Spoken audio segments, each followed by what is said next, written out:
Well, good afternoon, Eastern Standard Time. Welcome to Future Ready Live, where we talk about topics that help CPAs and CGMAs prepare for change and transformation. Welcome. I'm Barry. I'm the Regional Vice President for the Americas. I'm standing in for Tom today. He's on assignment somewhere on Earth.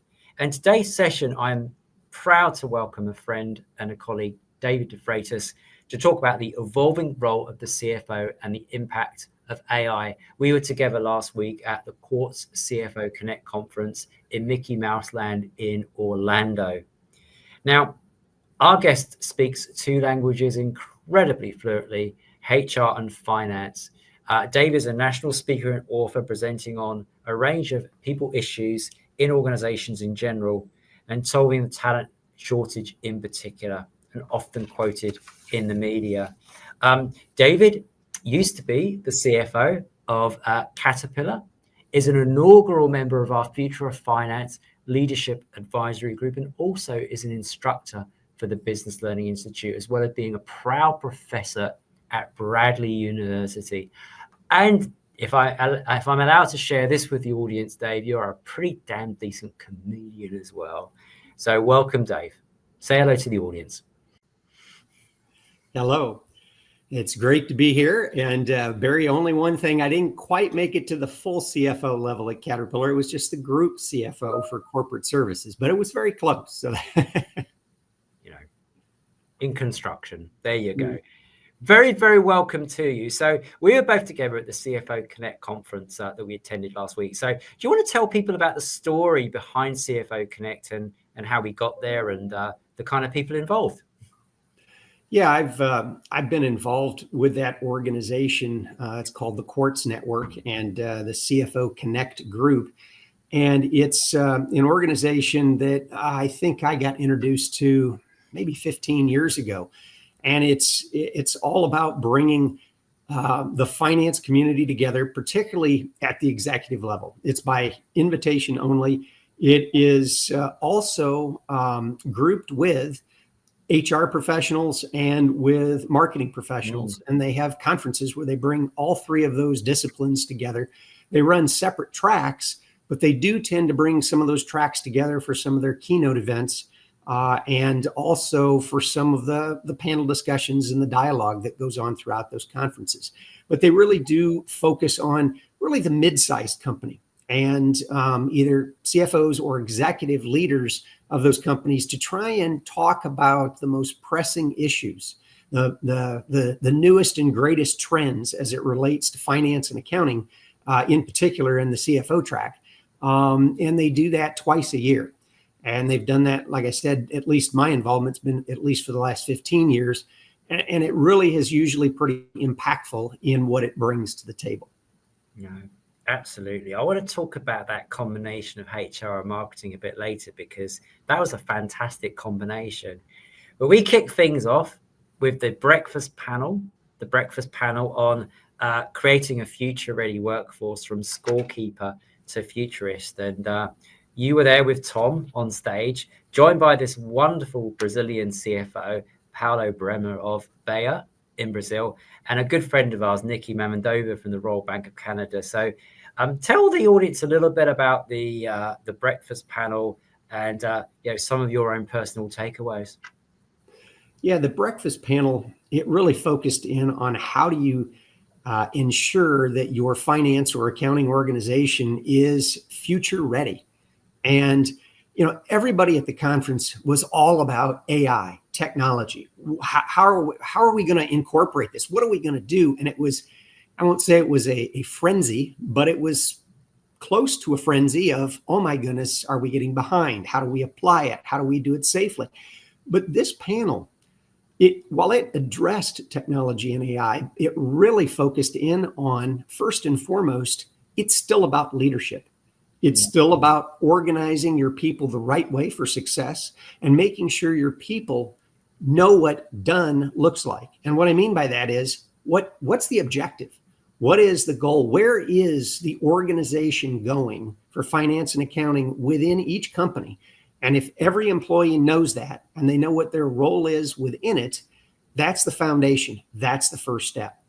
And then from a leadership perspective, it's about helping the employees get ready for that future that's coming. It may involve upskilling and training of the existing force. It definitely involves recruiting future employees and even working with colleges and universities to make sure they're teaching what's going to be needed, not just today, but for the years to come. And one of those areas in particular that's really important when you do organize is make sure that your resources are embedded within the organization. In other words, closing the books, quarterly releases, things of that sort are really the table stakes. We got to get those right, but that's looking in the rearview mirror. That's recording history. And what we're talking about is saying, in the future, to keep a CFO's place at the table, they really need to be looking through the forward windshield at the road to come and helping the company tackle not only setting the strategy, but implementing it and driving it. So I'll pause there for a moment, Barry, to see if you got any more questions or comments. Yeah, I recognize that kind of windshield, wind view. As a Brit, I need to be a little hesitant. As you know, you've lived in England. We call it something different, but it's an interesting analogy. And you went on as well as the panel to talk about, well, what does it mean to be future ready in a conference that was all about AI? And the final question that Tom posed, I thought was an excellent question. What must every CFO invest in to become future ready by 2026? I want to take your thoughts on that. And I also want you to repeat to the audience this wonderful little quote you have about change management and how you call change management something else. Okay. Yeah, that's great. Well, yeah, for starters, what every CFO, what every leader has to do to prepare for that future is make sure that they're first and foremost being leaders as teachers. And you have to remember that all the experience, all of the, I guess you can say, trails that you've blazed as a leader, as a CFO, not everyone that's come before you has traveled that same course yet or that same path. So you can't judge others entirely by the years and yardstick of your own experiences. You have to go back and take the time to explain to people, here's what we're doing, here's how things work, and here's why they work the way they do. And, a great example of being a leader as a teacher, I had a mentor of mine that actually, he asked me to look at a machine tool that we had purchased, about a $7 million machining complex. And he said, did we make a good decision? So I went out to my desk, did a discounted cash flow, came back in all proud and put it in front of him. And he said, no, you misunderstood the assignment. What I want you to do is go out in the factory. I want you to get a production routing to see the steps in how we make that particular lift arm. And then I want you to get the bill of materials, and I want you to get the engineering drawings, and I want you to understand the business of lift arms. And then from there, what I want you to do is then you can do your calculations. But when you take me out to the factory and explain all of that to me, you better know the machine operator on a first name basis, because what I want you to do is understand the business. So when I'm not there to help you, okay, because I already know the answers to these questions, I'm asking you to do this so you can learn how to do it. And that's the point in time when he said to me at that point, is he said, because when I'm not there in the future, I want to know that you could be, in essence, a little me, a person who is skilled enough to ask other disciplines the right questions using their language to help them succeed, because they don't have the financial skill and training that you do. But you need to be able to use that to be able to effectively interact with those other disciplines to make sure you can get things done. And the other aspect of this, you talked about change. Okay, yes, we hear change management all the time. It's the buzzword out there, and everybody talks about it and says we have to manage change. Well, I don't believe in that. I think it's outdated. I think it's overused, and there's a problem with managing a change. What happens when anybody says, hey, Barry, you know what? I think we need to make a change in your area. What do? Barry or anybody else will go, change? Well, why do we want to do that? I mean, I like what I'm doing. I know I'm doing a good job. Now, Katie, on the other hand, she's somebody that probably needs to change. So why don't you focus your change in that area, and I'll just come along for the ride, because nobody likes change. They put up a defense mechanism. But if you lead an improvement instead of managing a change, the whole dynamic changes. And so if you were to say, if I were to come to you, Barry, and say, if there were a way you could improve the way you do your job, you'd probably want to know about it, wouldn't you? Now, all of a sudden, someone like Barry is leaning in going, well, yeah, tell me more. You mean there are ways that you could help me cut down on the things I don't like to do, eliminate the inefficiency in my job, and free up more time to do the things I do want to do and do like to do? Yeah, tell me more. I'm on board. Let's go. I can buy into that. That's going to go viral, Dave. It's going to go viral, people. Lead with improvement. That really opens up the conversation and makes me feel a little less defensive. I want to talk to you about fame in a minute. Now, I'm not talking about this 1980s kind of dance school thing for those of you that remember it. I'm talking about something else. But a point that I wanted to make is, remember at the outset, you talked about, there are CFOs there, HR people, marketing people. It worked really, really well, because I don't know about you, I'm seeing a huge amount of strategic partnership between those three functions of the C-suite, but particularly HR and CFO. And I'll drop an article in the chat. There's a great article literally from Sherm around profit to partnership and the importance of the relationship between the HR and CFO. Just a quick story before we get onto fame. So I had to take a bit of a break last week because the weather, guys, was just astronomically brilliant. It was kind of mid-70s, no humidity, sunshine. So I thought, I'm going to take a little break outside. And I come across a CFO called Samantha. So Samantha, if you're watching, hi. She's from Denver, and she used to live in Staines. Now, for my UK colleagues, you'll know where Staines is. And I used to go to university very, very close. So we had a bit of a chat by that. And then she said to me, the lady next to her, that's my CHRO. And we're here together to learn about how we can become more financially responsible together and how we can really measure and measure the kind of the talent metrics around. And honestly, HR and the CFO together are actually a force to be reckoned with. But talking about forces, Dave, fame, I don't want to live forever. Do you want to talk a bit about the lunch session that you had with Tom, where you presented the fame model? Because I think the audience would be quite interested in maybe getting their hands on this. Yeah, certainly. It's, an assessment model that assesses finance organizations for their maturity and their effectiveness. And that's where fame comes from, the finance and assessment model for effectiveness.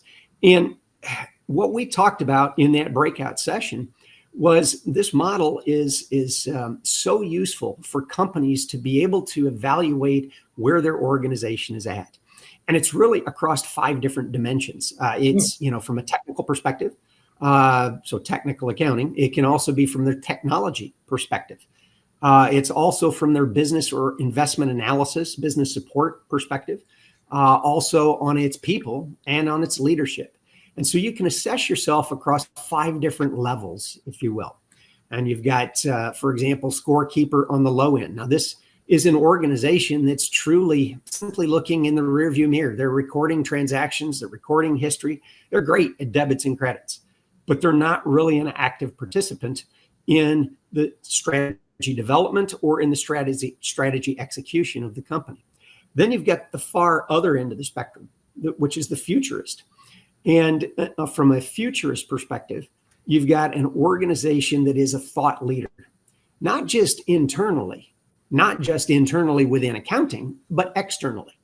They're seen at forums around the world, or they're seen in events like what we're doing right here, talking about different ideas of innovation for not just the accounting profession, but for business in general. And they're using innovation within their companies to find better ways to partner and add more value to the rest of the organization, not just within accounting. But ultimately, they're using that innovation to deliver, or first of all, identify profitable growth opportunities within the data and analysis and all of the analytics that they have within their company. And then they proactively use that to go to the business divisions or the operational portion of the business. And that's when they take these activities that they've identified or these opportunities, and they place them in front of those business leaders to help them find opportunities they might not have even have known of existed, to help them ultimately deliver more profitable growth. I tell you, Dave, that in a nutshell for me is the ultimate business partnering relationship. And this FAME model is available to everyone. We'll put a little link in the chat. Have a play around with it. Contact us if you need more help. I love talking to organizations on the back end about the type of skills and the capabilities they need to go from one dimension to another. And we're here to help. And you're here to help because you're actually one of our instructors on our Business Learning Institute. And before we leave, I just want to leave the audience with one heartwarming story. So we were there in the exhibition hall. And the great thing about this particular conference is that we were afforded one-to-one meetings with CFO and HR leaders. So not only were we able to meet people in the lobbies, we were able to have a good, solid chat with them. And this one chap came over who was originally from India, and he came up to us immediately and he saw the AICPA logo and he said, "I'm a member and I'm a chartered global management accountant, and it's one of the best experiences that I've ever been through in order to be a business leader." And naturally, I kind of quizzed him as to why. But it was just so heartwarming to see that sense of community and that affiliation at this conference and the sense of belonging. Dave, as always, it's an absolute pleasure hanging out with you. Thank you very much for the opportunity to work with you last week. We will see you in just over a month's time at our Future of Finance Summit in Denver. Thank you for joining me, Tom, and our guests at all of our Future Ready live sessions. You can look up Dave, myself, and of course you can look up Tom on LinkedIn. And we're here, remember, the first and the third Tuesday of each month, 12 Eastern. Until then, be safe, be well, and have a great day. Sounds good.